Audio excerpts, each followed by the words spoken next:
हमारे सार्वजनिक क्षेत्रों के बैंक आज मजबूत और लाभदायक है। सार्वजनिक क्षेत्रों के बैंकों के लाभ 2023-24 में 1.4 लाख करोड़ रुपए को पार कर गया, जो पिछले वर्षों की तुलना में 35% अधिक है। हमारे बैंकों की मजबूती उन्हें ऋण आधार का विस्तार करने और राष्ट्र के आर्थिक विकास में योगदान करने के लिए सक्षम बनाती है। सरकारी बैंकों का एनपीए भी लगातार कम हो रही है। आज एसबीआई रिकॉर्ड मुनाफे पर है। आज एलआईसी पहले से कहीं अधिक मजबूत है। आज एचएएल भी देश की डिफेंस इंडस्ट्री को ताकत दे रही है। आज जीएसटी भारत की इकोनॉमी को फॉर्मलाइज करने का, व्यापार कारोबार को आसान बनाने का माध्यम बना रहे हैं।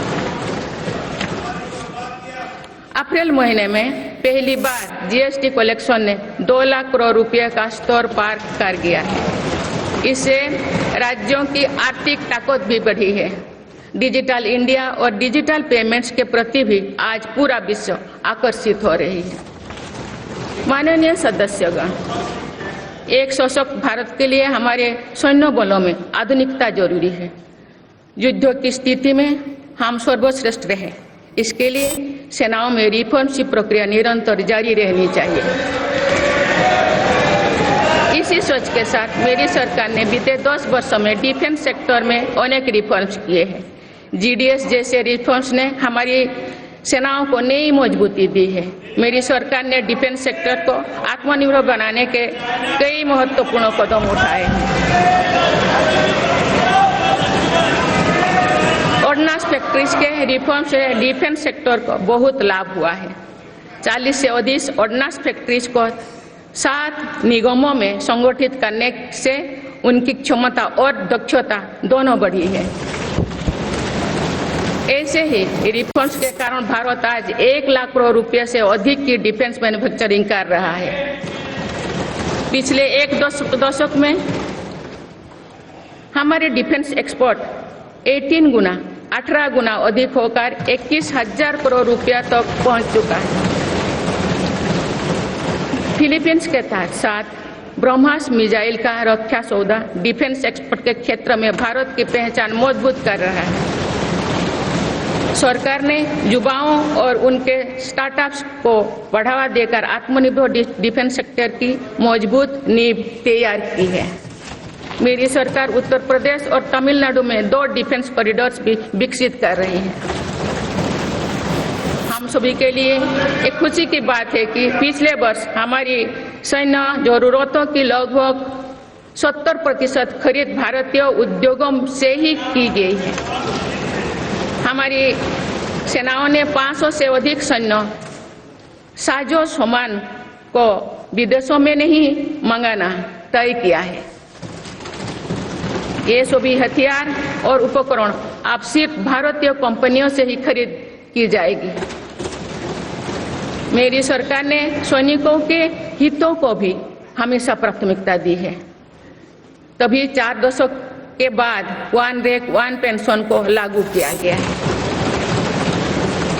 इसके तहत अब तक 1,20,000 करोड़ रुपया दिए जा चुके हैं। शहीद सैनिकों के सम्मान के लिए सरकार ने कर्तव्य पथ के एक छोर पर नेशनल वॉर मेमोरियल की स्थापना भी की है। ये प्रयास केवल वीर जवानों के प्रति कृतज्ञ राष्ट्र का नमन ही नहीं है, बल्कि राष्ट्र प्रथम की अनवरत प्रेरणा का स्रोत भी है। माननीय सदस्यगण, मेरी सरकार देश के हर युवा को बड़े सपने देखने और उन्हें साकार करने के लिए जरूरी माहौल बनाने में जुटी है। बीते 10 वर्षों में ऐसे हर अवरोध को हटाया गया है जिसके कारण युवाओं को परेशानी थी। पहले अपने ही प्रमाण पत्रों को अटेस्ट करने के लिए युवाओं को भटकना पड़ता था। अब युवा सेल्फ अटेस्टेड करने का काम कर रहे हैं। केंद्र सरकार की ग्रुप सी ग्रुप डी भर्तियों से इंटरव्यू को खत्म किया गया है। पहले जो विद्यार्थी सिर्फ भारतीय भाषा में पढ़ाई करते थे, उनके साथ अन्याय की जाती थी। मेरी सरकार ने नई राष्ट्रीय शिक्षा नीति लागू कर इस अन्याय को दूर करने के लिए कदम उठाए। युवाओं को अब भारतीय भाषाओं में इंजीनियरिंग की पढ़ाई का विकल्प भी मिला। विगत 10 वर्ष में देश में 7 नई IIT, 16 IIIT, 7 IIM, 15 नए एम्स, 315 मेडिकल कॉलेज और 390 विश्वविद्यालय स्थापित किया गया है।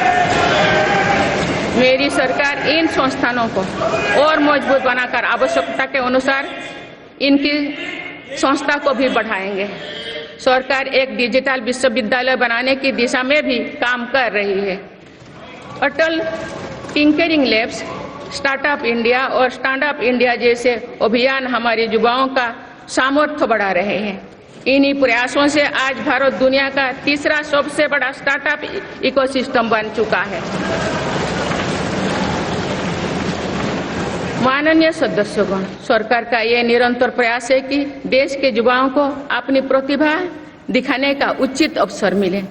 सरकारी भर्ती हो या फिर परीक्षाएं, सुनिए, परीक्षाएं किसी भी कारण से इनमें रुकावट आए, ये उचित नहीं है। इनमें शुचिता और पारदर्शिता बहुत जरूरी है। हाल ही में कुछ परीक्षाओं में हुई पेपर लीक की घटनाओं की निष्पक्ष जांच और दोषियों को कड़ी से कड़ी सजा दिलवाने के लिए मेरी सरकार प्रतिबद्ध है। हमारे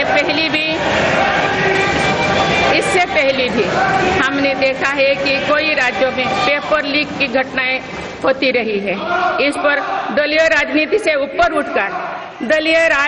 ऊपर उठकर देशव्यापी ठोस उपाय करने की जरूरत है। संसद ने भी परीक्षा में होने वाली गड़बड़ियों के विरुद्ध एक सख्त कानून बनाया है। मेरी सरकार परीक्षाओं से जुड़ी संस्थाओं, उनके कामकाज के तरीके, परीक्षा प्रक्रिया सभी में बड़ी सुधार करने की दिशा में काम कर रही है। माननीय सदस्यगण, मेरी सरकार ने युवाओं की राष्ट्र निर्माण में भागीदारी और बढ़ाने के लिए मेरा युवा भारत माय भारत अभियान की शुरुआत भी की है। इसमें अब तक 1.5 करोड़ से अधिक युवाओं का पंजीकरण हो चुका है। इस पहल से युवाओं में नेतृत्व कौशल और सेवा भावना का बीजारोपण होगा। आज हमारे युवाओं को खेलों में भी आगे बढ़ने के नए अवसर मिल रहे हैं। मेरी सरकार के प्रभावी प्रयासों का परिणाम है कि भारत के युवा खिलाड़ी वैश्विक मंचों पर रिकॉर्ड संख्या में मेडल्स जीत रहे हैं। कुछ ही दिनों बाद पेरिस ओलंपिक्स में भी शुरू होने वाले जा रहे हैं। ओलंपिक्स में देश का प्रतिनिधित्व करने वाले हर खिलाड़ी पर हमें गर्व है। मैं उन्हें अपनी शुभकामनाएं देती हूँ। इन उपलब्धियों को और आगे ले जाने के लिए भारतीय ओलंपिक संघ 2036 ओलंपिक्स खेलों की मेजबानी की तैयारी भी कर रही है। माननीय सदस्यगण, जुलाई की 1 तारीख से देश में भारतीय न्याय संहिता भी लागू हो जाएगी।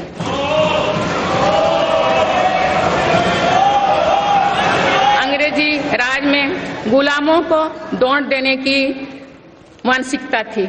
दुर्भाग्य से आजादी के अनेक दशकों तक गुलामी के दौर की यही दंड व्यवस्था चलती रही। इसे बदलने की चर्चा अनेक दशकों से की जा रही थी, लेकिन ये साहस भी मेरी सरकार ने ही करके दिखाए हैं। अब दंड के जगह न्याय को प्राथमिकता होगी, जो हमारे संविधान की भी भावना है। इन नई कानूनों से न्याय प्रक्रिया में तेजी आएगी। आज जो विदेश अलग अलग क्षेत्रों में गुलामी की मानसिकता से मुक्त पा रहे हैं, तो ये उस दिशा में बहुत बड़ा कदम है और ये हमारे स्वतंत्रता सेनानियों की सच्ची श्रद्धांजलि भी है। मेरा सरकार ने सीएए कानून के तहत शरणार्थियों को नागरिकता देना शुरू कर दिया है। इससे बंटवारे से पीड़ित अनेक परिवारों के लिए सम्मान का जीवन जीना तय हुआ है। जिन परिवारों को CAA के तहत नागरिकता मिली है, मैं उनके बेहतर भविष्य की कामना करती हूँ।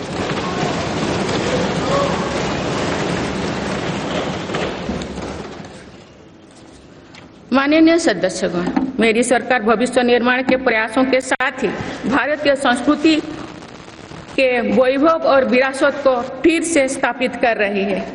हाल में नालंदा यूनिवर्सिटी के भव्य कैंपस के रूप में इसमें एक नया अध्याय जुड़ा है। नालंदा सिर्फ एक यूनिवर्सिटी मात्र नहीं थी, बल्कि ये वैश्विक ज्ञान केंद्र के रूप में भारत के गौरवशाली अतीत का प्रमाण थी।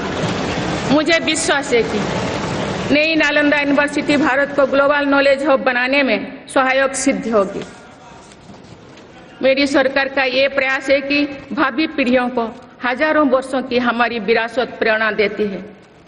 इसलिए पूरे देश में तीर्थस्थलों को, आस्था और आध्यात्म के केंद्र को सजाया संवारा जा रहा है। माननीय सदस्यगण, मेरी सरकार विकास के साथ ही विरासत पर भी उतना ही गर्व करते हुए काम कर रही है। विरासत पर गर्व का ये संकल्प आज अनुसूचित जाति, अनुसूचित जनजाति, वंचित वर्ग और सर्व समाज के गौरव का प्रतीक बन रहा है। मेरी सरकार ने भगवान बिरसा मुंडा के जन्म दिवस को जनजातीय गौरव दिवस के रूप में मनाने की शुरुआत की है। अब अगले वर्ष भगवान बिरसा मुंडा की 150वीं जयंती के पूरे देश में धूमधाम से मनाया जाएगा। देश रानी दुर्गावती की 500वीं जयंती को भी व्यापक स्तर पर मना रहा है। पिछले महीने ही देश ने रानी अहिल्याबाई होलकर की 300वीं जयंती का साल भर चलने वाला महोत्सव भी शुरू किया गया। इससे पहले सरकार गुरु नानक देव जी का 550वां और गुरु गोविंद सिंह जी का 350वां प्रकाश पर्व भी धूमधाम से मना चुके हैं। एक भारत श्रेष्ठ भारत के भाव से काशी तमिल संगमम, सौराष्ट्र तमिल संगमम जैसी उत्सवों की परिपाटी भी मेरी ही सरकार ने शुरू की है। इन आयोजनों से हमारी नई पीढ़ियों को राष्ट्र निर्माण की प्रेरणा मिलती है और राष्ट्र पर गौरव का भाव और मजबूत होता है। माननीय सदस्यगण, हमारी सफलताएं हमारी साझी धरोहर है, इसीलिए उन्हें अपनाने में संकोच नहीं, स्वाभिमान होना चाहिए।